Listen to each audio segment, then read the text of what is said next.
Cannibal, welcome to the SAINTCON hallway. Thank you, sir. Cannibal, that's an interesting name. Was this earned? I hope it wasn't earned because it feels like if that was earned, it might be a Donner Party story. But how did this come to be?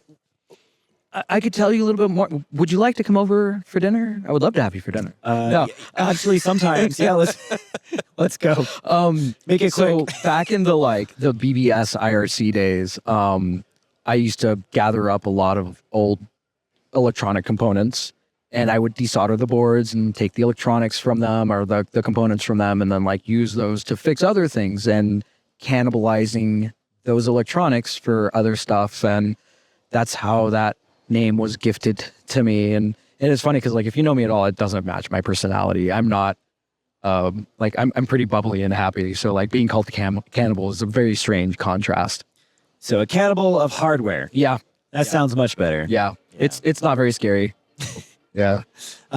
What's your name, if you don't mind sharing? My name is Billy. Billy. Yeah. That's more my personality. Okay. What do you want people to call you? Whatever. Man, Cannibal just sticks in my head, though. I honestly, at this point, probably more people know me as Cannibal than they do by my real name, but whatever works.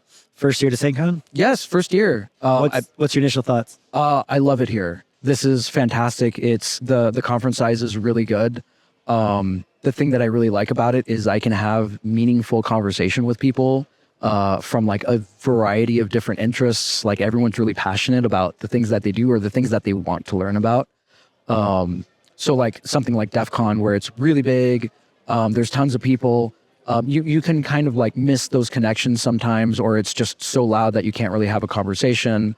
Also with DEF CON, I'm working a lot, so sometimes it's 5 minutes, hey, how you been? Haven't seen you for a year. All right, gotta go. Take care. Right. Kind of thing. But here it's just chill, it's laid back, and it's the vibe here in this town is just super good. I had a 40-minute conversation with the ice cream guy a couple days ago. Yeah. And it was just it's just really cool. And he was really passionate about ice cream. We talked about different flavors and stuff. It was really good. Wow. I want to meet an ice cream guy who actually cares about ice cream. Let's go on Thursday. Yeah, we should. I'm always down for some ice cream. You mentioned DEF CON. What do you do there? I run the photography team at DEF CON. So it's me and 5 other individuals, and we run around with cameras. And it's always a little weird that hey, DEF CON very high on the privacy side, and hey, we're running around with cameras and sticking them in people's faces. But there's a lot of consent that is ingrained into all of us. Basically, hey, get consent for pictures. Nice, tight, cropped in shots. You're only getting the subject that you're shooting. You cranking up your apertures so that you're blurring out everything else. So it's very surgical. So it's a lot of fun though. How many years been doing that? 12. That's a long 11, time. 12. Yeah, it's been a minute. And you do any other things in the community? Not good things, but well, all right. Now you got to tell us. You opened that door. I didn't open that door. So typically, I tell people that I'm a collector, and they ask, "Well, what are you a collector of?" I'm a collector of hobbies. So I've got a lot of different things that I do. I'm a hobby machinist. I do a lot of 3D printing junk. I love electronics, desoldering, making circuits, building stuff. I guess the best way to describe it is I'm a maker. I love making things. I love seeing people's projects. I do this thing every Monday called Make Shit Monday on Twitter. Artist formerly known as Twitter. Right. And I Purple Rain.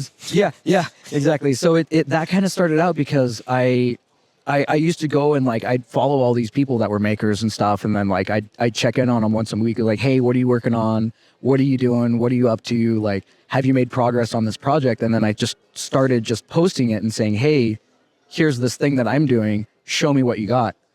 And people just started posting it and stuff. So now it's just kind of it's this organic thing, and there's a lot of maker communities that are springing up all over the place, and they kind of latch onto that a little bit, but they also do their own thing. And it's an easy way to get a grasp on, who's doing what you're working on. Or sometimes just people are really proud of this one-off thing, or this meal that they spent a lot of time researching and trying to cook really well. Right. So it's it's not just electronics. It's not just machining. It's everything. I don't care what it is. If you're proud of it, I want to see it. Nice.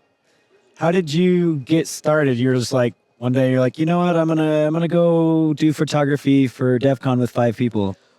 So it was kind of a like I've been shooting like photos for a while, and that's not like what I do for work. That's just again, it's a hobby that got out of hand. And I've been shooting since high school, probably, oh, what was high school? That was like 24 years ago. Oh man.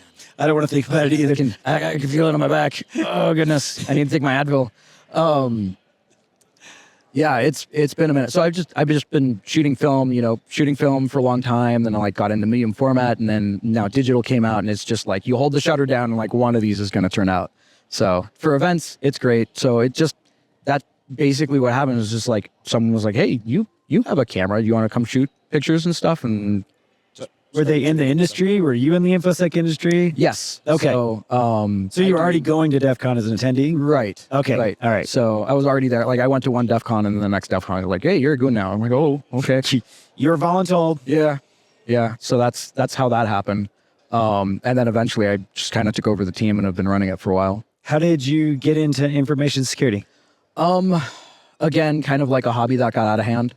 So I used to work in the medical sector, and I'm still a very, very big advocate for like patient safety, patient privacy, and device security. So I used to work for a medical vendor.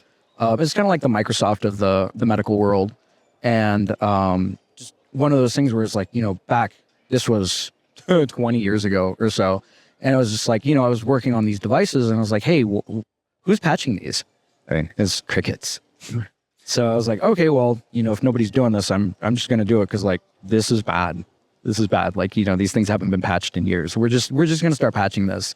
And then it kind of snowballed from there. I was like, well, if nobody's stopping me from doing this, I'm just going to start grabbing this person over here. And I'm like, coach this person. Like, hey, you guys patch these things when you guys have time. So I ended up creating the security team for the devices for a pretty major medical device vendor. And it just kind of grew from there. So like stood that team up. And then hospitals started getting hit by ransomware. So Hollywood Presbyterian got hit. So I did a lot of the forensics and incident response for that on the medical device side that was at that hospital. So that just kind of snowballed. And then it was like, oh, hey, this person's done this at this company before. Like, let's just give them more stuff. Because then it started to snowball after that because they paid the ransom and kind of opened the door. But unfortunately, the attackers didn't realize that, like, oh, hey, this hospital, they paid us out really fast, but they're in Hollywood in a private hospital. So they had money. Right. And they were like starting to hit all these other hospitals because they're easy targets back in the day. And they were like, oh, yeah, now they're not paying out. Right. Because they're like, oh, yeah, dude, most hospitals have a hard time just breaking even. Right. So, yeah, it's crazy. And it's unfortunate, but it's still very close to my heart. And like, I hate it. I hate it so much. Every time I read about a hospital that gets ransomed. It's wild. What are clearly maker background, clearly InfoSec stuff? What is something outside of InfoSec that you have an interest in that somebody could come up and talk to you about and you'd have a kinship? Pretty much anything. Like I'm a pretty open book, and like if somebody's like, oh, hey, I'm airbrushing this thing, they're like, oh, I can like, talk about airbrushing. Like I like hiking.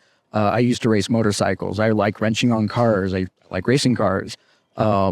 There's, I love cooking. I'm into photography. So there's like, it can be tech stuff. It can be non-tech stuff. It can be making things. So like this little like Nakatomi Plaza thing. Like I like movies. I like filmography. I like horror films. I like music. I'm really into like classical guitar, and industrial. So like I'm all listening to it or playing it. Sure. Do you have a classical guitar? I do. I should have brought it. You should have played for us. No, I mostly make noise, and it's one of those things where it's like I haven't picked it up in close to a year at this point, so I'm rusty. But like I've made a guitar before. You made a guitar? Yeah. So it's like it's one of those things where it's like, oh hey, this thing's pretty cool. Like how hard can it be to make this? So did you do that with like a person already knew it, or a kid, or you're just like YouTube videos making a guitar? No. The first guitar that I made, I was 18. So like YouTube wasn't around. Like I just kind of was like, okay, this guitar is shaped this way and it's got this recess in it. So I was just like, just chiseling out like a recess for the electronics. It was an electric guitar that I made first. So, and I bought a neck. So I was like, okay, I don't have to make the neck because I wouldn't even know where to start with that. So I was like, got that and put that together and started like carving everything out. And it sounded awful. It was so bad. And it played terribly, but it was like, It was hey, I amazing made this. because you made it. Yeah, and it was cool because I made it. And then like, so the next one, it just gets better. And then the next one gets better. But like, people are like, oh man, you must be really smart. You do all these things. I'm like, no, dude, I'm stupid. I just make a lot of mistakes. And I've got a lot of experience from making mistakes. And like, one of my favorite things is learning new stuff. And like, you can't learn new things without making mistakes. Like, that is one of the most important things about trying new stuff is like, a lot of people want to be really good at stuff, and some people are. Some people just like out the gate, they're like really good at dancing or like really good at singing or like doing these expressive things. But for most of us, you got to start somewhere. And until you start, you're never going to get like even passably okay at it. And that's the first step in getting good at something. It's like, hey, just put it aside, put your pride aside, go make mistakes, go make something terrible. Like, I make terrible things all the time and I'm proud of them. Like, look how badly I messed this up, and it makes me happy. And I'm like, all right, so next time I know what not to do. And then I go make entirely new mistakes. So it's just a process, and you just got to be okay with like, you know, making terrible things with the hope that one day you'll get better at it. Love it. What's next for you? Either making or what did you plan to do next? I haven't thought that far ahead yet. I was just trying to get this done before the conference. That's the Taiwan Tower? This is the Nakatomi Plaza from the Die Hard movies. Oh yeah, okay. So, You said so that. when You got to blow it up now, right? yeah. There's I tried to make a little Hans Gruber falling off the side, but it was too small. I couldn't see it. So like the story behind this is like, so this is my first SAINTCON. That's your Christmas badge. This is my Christmas. So somebody was like, "Oh, you should turn that into a Christmas ornament." I'm like, "That is a wonderful idea. It's a Christmas movie, That is right? Fantastic."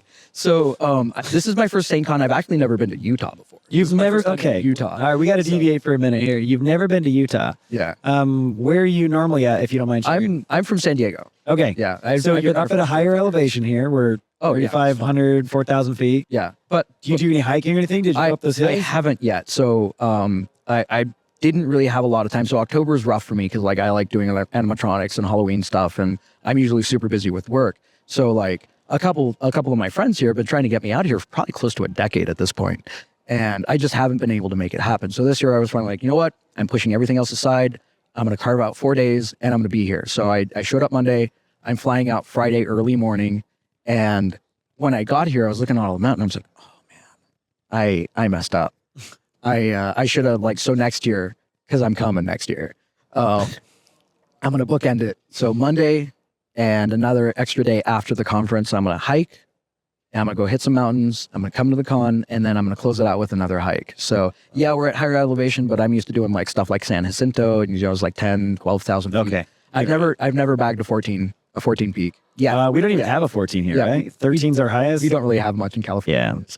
But I mean, there's some gorgeous. I mean, the Y up there, you can hike up to that. That is. I was looking at that Monday when I got here. I was just kind of walking around the city. I actually clocked around like 8 or 9 miles just walking around town, just checking stuff out. But this is a super cool place. Lots of cool things to take pictures of, and it's just the people are super nice. There's Timpanogos Peak up here. Uh-huh. You can take a tram up there, and there's trails all over. Right. And then if you have a car, you can go to the backside up in Heber and Midway area, and then that goes into Deer Valley and Park City. Awesome. Yeah, there's some cool spots. Very cool. Well, October is a very bipolar place in Utah. Is it? It's either going to be like awesome or maybe snowing. Oh, snow's great. So you're hit or miss. Yeah. There's been some conferences where that Terrence out there outside where like you can't go out there because it's freezing. Yeah. So hopefully we keep getting good ones like this. That's cool. Yeah, I like freezing temperatures because like I live in San Diego. I get all the boring middle stuff. It's very mild and it's like nothing really happens weather-wise. But that's also nice in the cold of the winter. Yeah. Yeah, for sure. We appreciate you coming to Utah. I'm glad somebody was able to APT you. Sounds like a decade worth of persistence and finally got you here. Yeah. Yeah. They were relentless. So I'm glad that happened. Appreciate all you do for the community. And you leveled up my game even on the AV here right before we started, teaching me how to actually like do stuff right. So appreciate that. Sure. And what was it? Go forth and make terrible things? Yeah. Break things. Go break stuff. Make and then something fix it. terrible and Yeah. keep making something terrible until it's something nice. Make mistakes until good things happen. I love it. Let's end with that. Thank you for joining me in the SAINTCON hallway. Thank you, sir. Appreciate It's been great.